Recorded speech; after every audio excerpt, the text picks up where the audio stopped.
Hello friends, स्वागत है आप सभी लोग का अपने यूट्यूब प्लेटफॉर्म चैनल पर। फ्रेंड्स, आज डेट है 12 फरवरी और आज से केंद्रीय विद्यालय के जो एग्ज़ाम जो है वो ऑलरेडी स्टार्ट हो चुके हैं, जैसे कि आप लोगों को पता है। तो आज की डेट में जो केंद्रीय विद्यालय का जो एग्ज़ाम कंडक्ट किया गया है वो है टीजीटी एसएसटी का। तो हम लोग इस एसएसटी का जो पेपर है पूरा उसका एनालिसिस करेंगे, जिसके बेस पे आपके अपकमिंग जो एग्ज़ाम्स जो हैं, जो भी चाहे टीजीटी का 10 सब्जेक्ट से हो, पीजीटी के हो, चाहे आपका पीआरटी का एग्ज़ाम हो, तो सभी के लिए एक प्रॉपर एक आइडिया मिल जाएगा आपको कि किस तरीके से क्वेश्चन जो है वो पूछे जा रहे हैं। ठीक है, और आपको किन किन सेक्शन पे ज़्यादा काम करने की ज़रूरत है और किस तरीके से एग्ज़ाम में माइंड सेट होकर के जाना है। तो फ्रेंड्स, आगे बढ़ते हैं पूरी सारी चीज़ों को। हाँ, एक चीज़ और आप लोगों को बता दें कि आपका जो भी सब्जेक्ट है, जिस सब्जेक्ट से आपने अप्लाई किया है, जब भी आपको कोई एग्ज़ाम होता है, आप अपना स्कोर जो है लगभग किस तरीके का पेपर रहा, तो उन सारी चीज़ों की या कितना आपने अटैम्प्ट किया, जो भी एक्सपीरियंस रहा उसको आप पर्सनली शेयर कर सकते हैं। यहाँ पर आप मेल आईडी देख सकते हैं brajrajclasses@gmail.com, या फिर इंस्टाग्राम कर सकते हैं @brajrajclasses। या आपको बता दें कि इससे फ़ायदा क्या होगा। इससे फ़ायदा ये होगा कि एक प्रॉपर कट ऑफ जो है सब्जेक्ट वाइज सब्जेक्ट, उसके बारे में एक आइडिया लग जाता है कितना कट ऑफ जा सकता है। आप अपने इसको इसके साथ साथ में अपना कैटेगरी जो है ज़रूर मेंशन करें, जनरल से, ओबीसी से, एसटी से। तो चलिए आगे बढ़ते हैं। उससे पहले वीडियो को लाइक एंड शेयर कर दें, चैनल को सब्सक्राइब जरूर कर लें, जिससे कि आपके पास हर अपडेट प्रोवाइड हो पाए। और टेलीग्राम को ज्वाइन नहीं किया तो टेलीग्राम को जरूर ज्वाइन कर लें, लिंक डिस्क्रिप्शन और कमेंट बॉक्स में दिया हुआ है। तो हम लोग आज की पेपर की बात करते हैं। तो पेपर ओवरऑल अगर हम बात करें तो आज का पेपर जो है वो लगभग मॉडरेट से टफ की तरफ है, हम कहेंगे।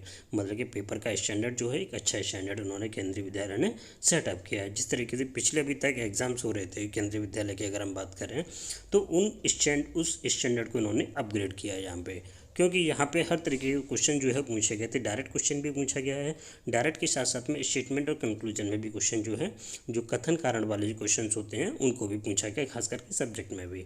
तो हम लोग एक एक करके चीज़ों को देखते हैं। सबसे पहले हम बात करते हैं हिंदी के सेक्शन की। जो हिंदी आपसे पूछा गया है, हिंदी जो है एक तरीके से अगर हम कहें तो काफ़ी आसान हिंदी पूछा गया है, जिसमें लगभग एक पैराग्राफ था, जिसमें पैराग्राफ में 4 क्वेश्चन जो है वो पूछे गए। तो पैराग्राफ काफ़ी ईजी पैराग्राफ आपसे पूछा गया था।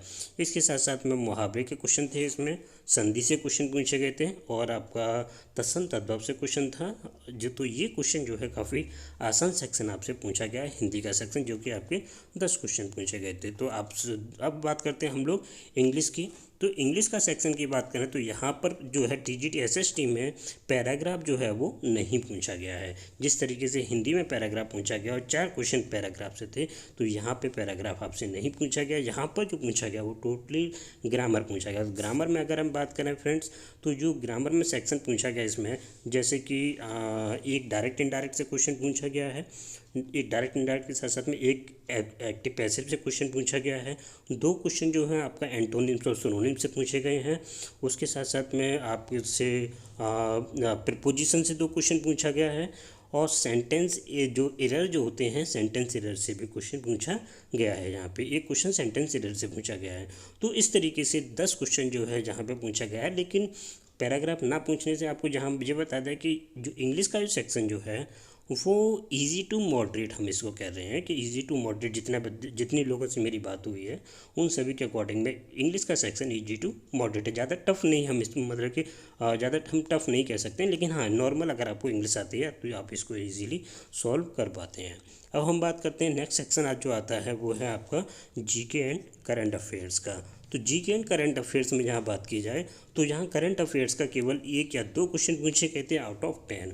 बाकी का जो करंट अफेयर जो जीके है वो ट्रेडिशनल जीके पूछा गया था, जिसमें 3 क्वेश्चन जो है आपका मिसलेनियस से क्वेश्चन जो पूछे जाते हैं, विविध से जो क्वेश्चन जिसको कहते हैं, वो क्वेश्चन पूछा गया था। और बाकी का हिस्ट्री और ज्योग्राफी और पॉलिटी से क्वेश्चन थे।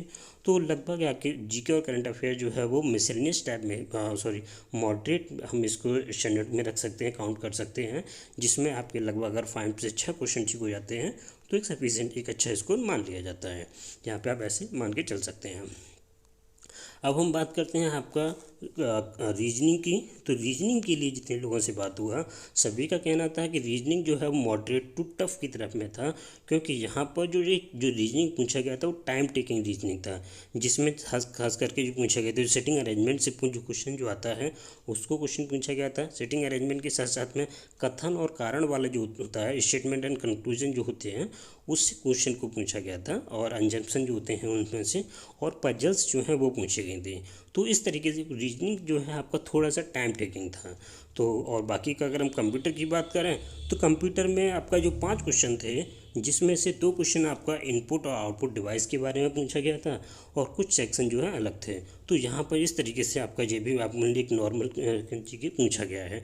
अब हम बात करते हैं इसमें जो पूछा गया था आपका जो साइकोलॉजी वाला जो पोर्शन जो है, तो साइकोलॉजी वाले पोर्शन की आप ऐसे समझ सकते हैं, अगर आपने एलडीसी जो डिपार्टमेंटल जो एग्ज़ाम हुआ है टीजीटी और पीजीटी का, अगर आपने उस डिपार्टमेंटल एग्ज़ाम के क्वेश्चन पेपर को अगर आपने देखा है और उसको फॉलो किया है तो लगभग आपको वही पैटर्न यहाँ पे देखने को मिल रहा है। कोई नया पैटर्न जो है वो चेंज नहीं है। सीटेट से क्वेश्चन पेपर डिफरेंट है साइकोलॉजी वाला, लेकिन एलडीसी वाला जो सेक्शन जो है वहाँ से बिल्कुल आपको डिक्टो सेम मिल रहा है। और अगर आपने उन सेक्शंस को नहीं देखा है तो आप टेलीग्राम को ज्वाइन कर सकते हैं, वहाँ पे क्वेश्चन पेपर को ऑलरेडी शेयर किया जा चुका है, तो वहाँ से आप उन क्वेश्चन पेपर को डाउनलोड कर सकते हैं, जिसमें आपके सब्जेक्ट के भी क्वेश्चन होंगे और सब्जेक्ट के साथ साथ में साइकोलॉजी और जनरल पेपर है वो सभी आपको वहाँ पे इजीली अवेलेबल हो जाएंगे। तो वहाँ उस साइकोलॉजी वाला सेक्शन है उसको आप देख सकते हैं। अब हम बात करते हैं मेजर सेक्शन जो कि आपका सब्जेक्ट से है, जिसकी आपका 100 क्वेश्चन जो है वो पूछे गए हैं। तो 100 क्वेश्चन जो पूछे गए, तो यहाँ पर आपको बता दें कि अगर आपने नवोदय विद्यालय का एनवीएस का एग्ज़ाम दिया है या एनवीएस का पेपर देखा है तो उससे लगभग आपको 20 जो है वही क्वेश्चन पेपर देखने को मिलेगा, मतलब कि लेकिन इससे का स्टैंडर्ड जो है नवोदय से थोड़ा सा जाके एक अच्छा स्टैंडर्ड को सेट किया है, जहाँ पे ज़्यादातर क्वेश्चन जो हैं आपको बता दें कि कथन कारण से क्वेश्चन पूछे गए हैं और कूट में जो कहते हैं आपका मैचिंग का जो होते हैं उनका क्वेश्चन पूछा गया है।